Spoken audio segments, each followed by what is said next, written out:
Suge was one of us. He wasn't no CEO. He wasn't no tie behind no desk. He was a thug just like everybody else. He took gangsterism to a different level. He got a tattoo on his face, homie. That's the first time, like before Lil Wayne and all that. Yeah. That's the first time I seen with like tattoo on his eyes, Mexican 18th Street nigga. He just lights the cigar, and it's the how Suge. He light the cigar, and he trying to see what you gonna do. So Eminem, 50, everybody outside. This is when I knew Eminem was real. He's like, I don't give a man. This is when I knew, I'm like, damn, Eminem is a real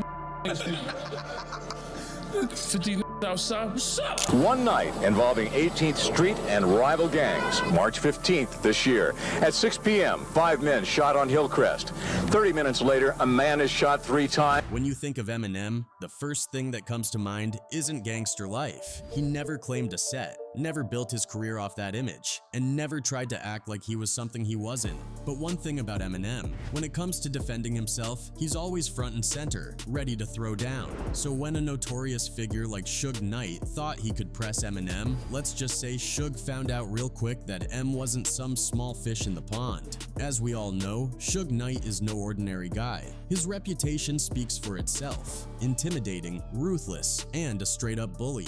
Suge Knight is a mythical figure. The controversial CEO of Death Row Records. The most feared figure in all of hip-hop. His size was intimidating. Knight had been on probation for a 1992 on 2 aspiring rappers. He's the kind of guy who built an empire on fear, and most people knew better than to cross him. But Eminem wasn't most people. Sure, he wasn't out here claiming to be a street dude, but he had something just as powerful, Slim Shady. That alter ego of his was a whole different animal. Slim Shady was reckless, dark, violent, and unpredictable. A pill-popping, controversy-loving menace who bowed to no one. Eminem introduced Slim Shady to the world in 1999 with the Slim Shady LP, specifically through his breakout single My Name Is. My name is what? My name is my name is Slim Shady. Then, in 2000, he doubled down with The Real Slim Shady from the Marshall Mathers LP. By that point, Slim Shady had evolved into something even bigger, an alter ego who had tasted fame and wasn't afraid to burn bridges, call people out, and make enemies in the process. He didn't just come for the media and critics, he went straight for the jugular. In The Real Slim Shady, he made it clear he wasn't going anywhere. The song starts with, "Y'all act like you never seen a white person before," which was his way of firing back at the industry that couldn't seem to look past his race. Y'all act like you never seen a white person before. Jaws all on the floor like Pam, like Tommy just burst in the door. And then there were the celebrities who felt the wrath of Slim Shady.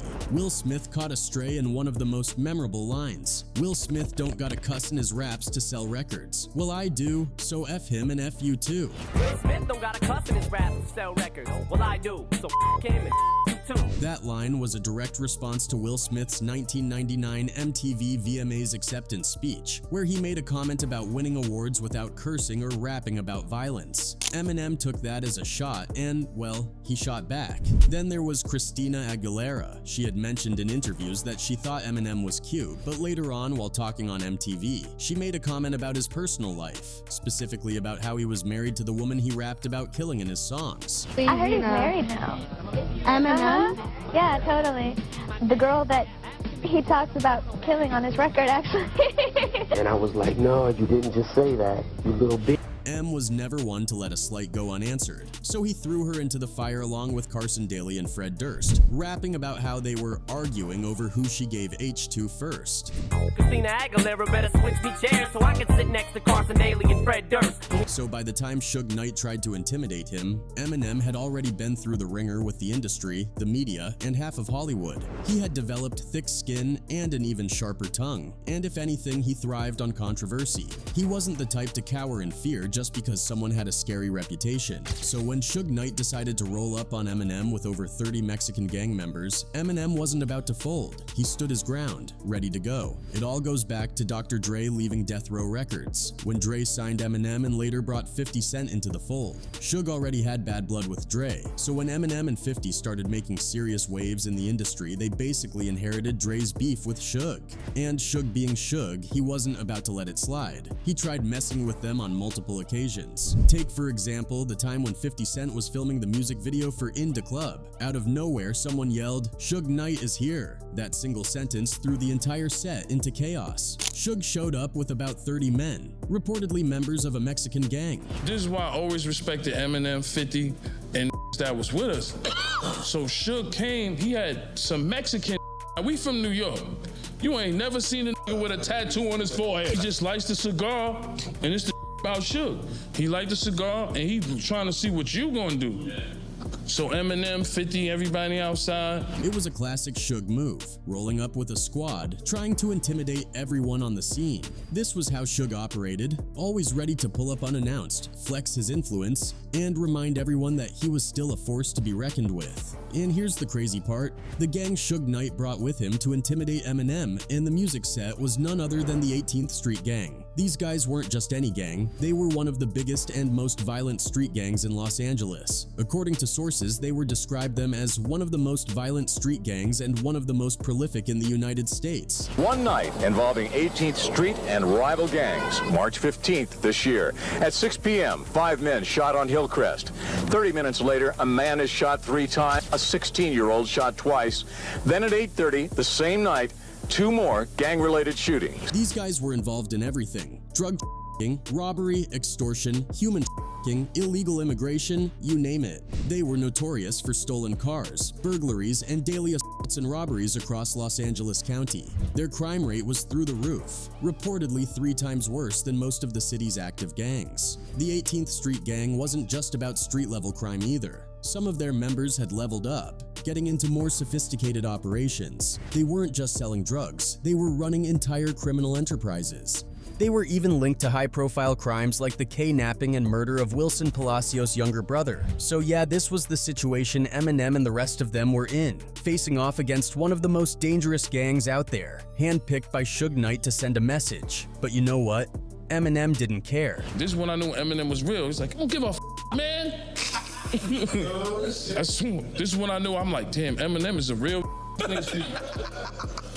50 outside. Then there's the story from the 2001 Source Awards, which could have gone south real fast. Eminem was there performing with his group, D12, and like any major awards show, the vibe was already tense. Normally, artists could have their bodyguards nearby at these events, but for some reason, the rules that night required bodyguards to sit separately from the artists. That left M in a vulnerable spot, which Suge and his crew didn't hesitate to exploit. The way they had it set up, the bodyguards could not sit with their artists. You had to stand off to the side. According to Eminem's former bodyguard Big Nas, things got sketchy fast. M ended up surrounded by a group of intimidating guys wearing red shirts, a clear signal they were affiliated with the Bloods, the gang Suge Knight was known to have ties to. Big Nas quickly realized something was off and sprinted across the venue to get to Eminem. He said it was obvious these guys had been sent by Suge. And M was cut off on his way to the seat, and all these guys in red shirts surrounded him. And I'm looking at M's face, and I'm looking at these guys. You see all these guys talking about death row, motherfucker, death row, motherfucker, death row. So by the time I cut in, I step in front of him, I push the guys back. I'm like, yo, what's going on here, man? I was like, death row, what does it got to do with him? He said, hey, man, Suge sent him a message. Things between Suge Knight and Eminem escalated to a whole new level during a crazy incident in Hawaii. According to Eminem's former bodyguard Big Nas, there was some serious intel that Suge had plans to harm Eminem during an event that was supposed to be nothing more than a casual getaway. But this wasn't just some vague low-key threat. Apparently, Suge sent more than 50 of his guys all the way from Los Angeles to Hawaii. Their goal was to disrupt what should have been a relaxed gathering with Eminem, Snoop Dogg, and Dr. Dre. What was supposed to be a peaceful vacation turned into anything but. The entire vibe flipped the moment they touched down. Instead of sunbathing and sipping cocktails, the group found themselves on high alert, bracing for a possible confrontation. Everyone involved, Eminem, Snoop, Dre, and their wives, had to gear up like they were heading into battle. Bulletproof vests became part of their daily wardrobe, and firearms were kept close by, just in case. The situation was so tense that even the Honolulu Police Department had to get involved. assigning officers to shadow Eminem and the rest of the crew for protection. Big Naz later opened up about just how surreal the experience was. "We thought it was going to be a vacation," he said, "but it turned into a huge problem. We had our wives with us, some people even brought their kids. The second we got off the plane, it was chaos. Honolulu police had to escort us, and we were rushed to a transport van with everyone, kids, wives, and all." We ended up getting escorted by Honolulu police, man. But aside from his alter ego, Eminem had another form of protection that a lot of people don't know about: the Samoan gangs. Back in 2003, Eminem teamed up with the legendary Booyah Tribe on their single 911.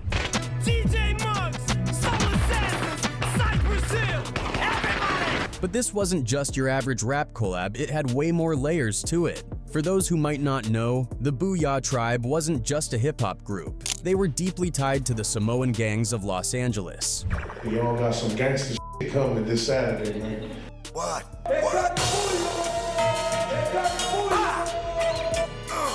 And if you're familiar with gang culture, you'd know that the Sons of Samoa are no joke. They might come across as chill and easygoing, but when provoked, they're known to snap, and the consequences can be deadly. Did you catch this? 100% Samoan. Lift up your shirt, bro. Lift up your shirt. Lift up your shirt. Show your tap. Look at that. Samoan. Back in 2020, Booyah Tribe's nephew, Monsta Gunja, revealed that back in the day, his uncles weren't just rappers. They were also working as security for Eminem. And didn't they do security for Eminem a little bit when M used to come out to the West Coast? Is that correct? Yeah.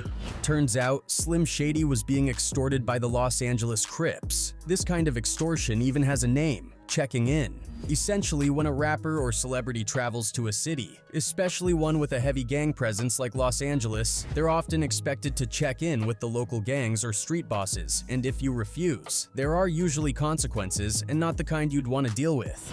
You better check in. Imagine, ain't some gangster crip. Straight up. Crip. Straight up. Crip. But the Booyah Tribe came through for Eminem. They stepped in, protected him, and in return, got a feature on that track. Eminem was getting extorted by some Crips. Meaning that they're saying you can't come out here unless you pay us, or...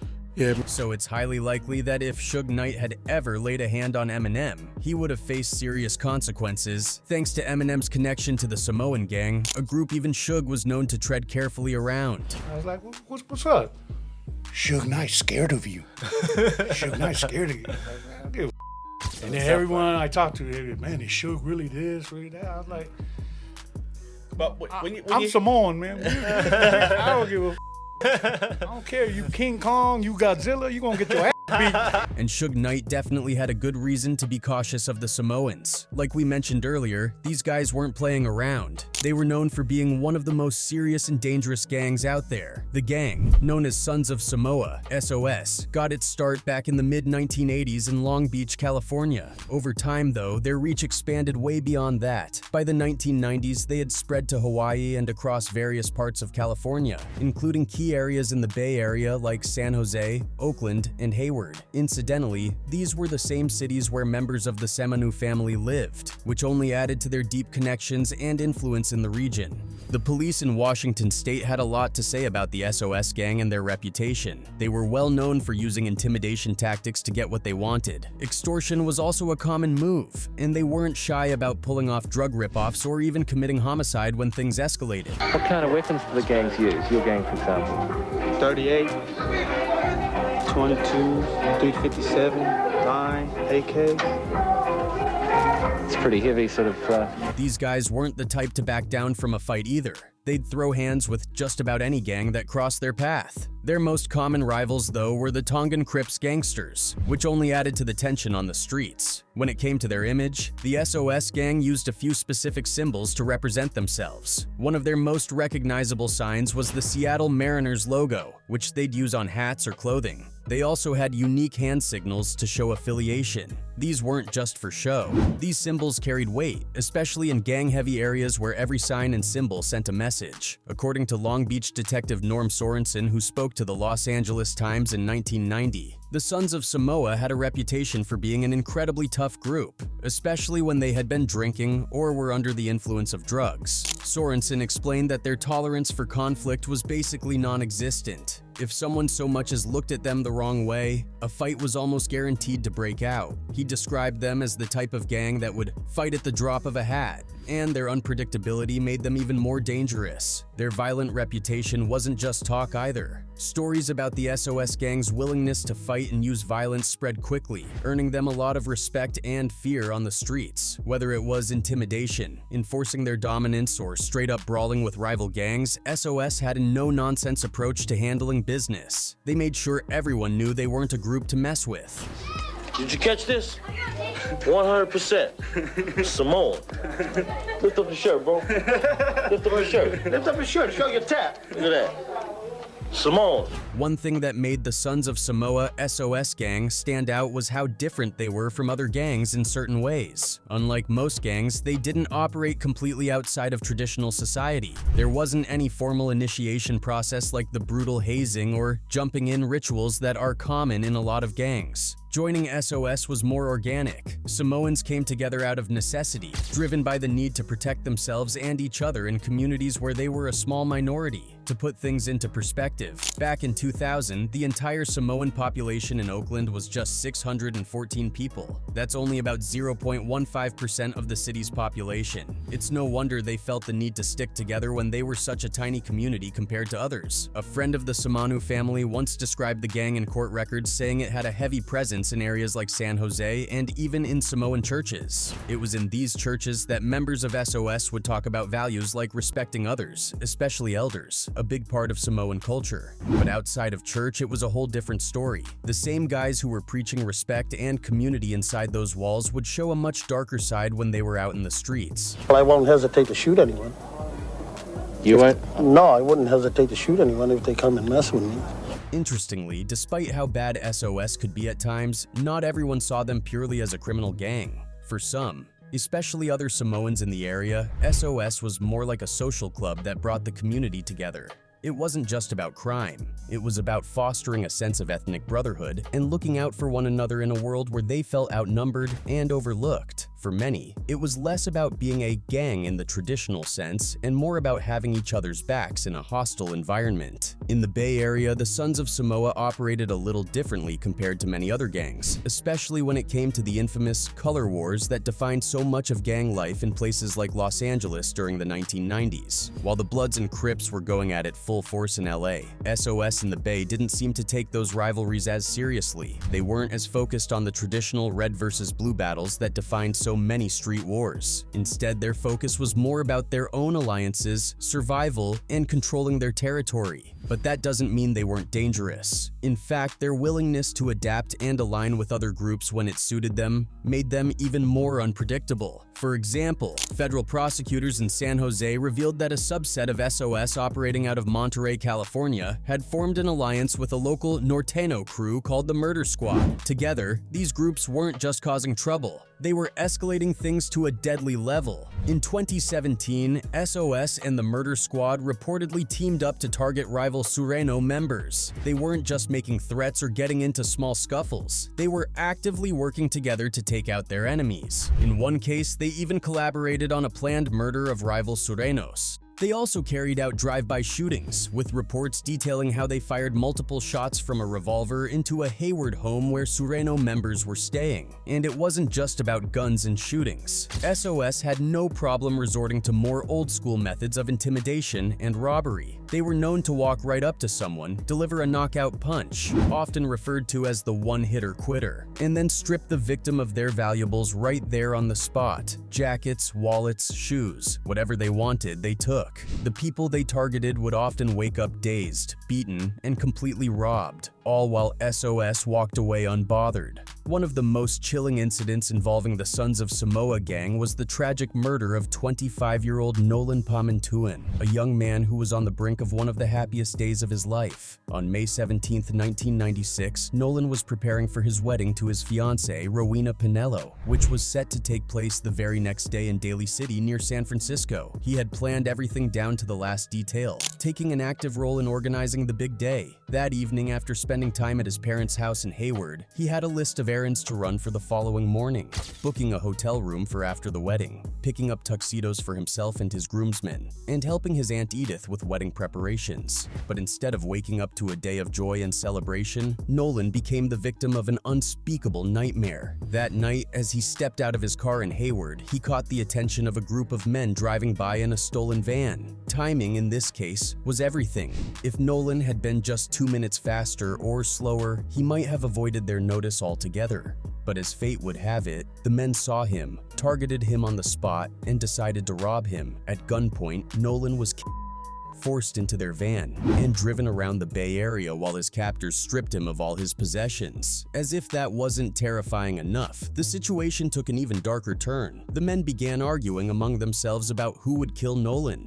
Despite Nolan's desperate pleas for his life, their decision was merciless. He was shot once in the chest with a sawed-off shotgun and left to die in the middle of a street in Hayward. His lifeless body was discovered shortly after midnight, on what was supposed to be his wedding day. The news of Nolan's death sent shockwaves through the community, devastating his friends, family, and especially his fiancée Rowena. She was informed of his murder just half an hour before the wedding was scheduled to begin, turning what should have been the happiest day of their lives into a day of unimaginable grief. What made the crime even more senseless was how sloppy the perpetrators were. They left clues everywhere, holding on to easily identifiable stolen items, keeping clothing splattered with Nolan's blood, and making no real effort to cover their tracks. Detectives had no trouble piecing the case together, and within 10 days, 4 suspects were arrested. The group included 2 juveniles, an 18-year-old and a 22-year-old man, who was believed to be the shooter. As it turned out, 3 of them were members of the Sons of Samoa gang. During the trial, 2 of the suspects cooperated with authorities, turning informants in exchange for 16-year prison sentences. The other 2, including the suspected shooter, were convicted and remain locked up to this day.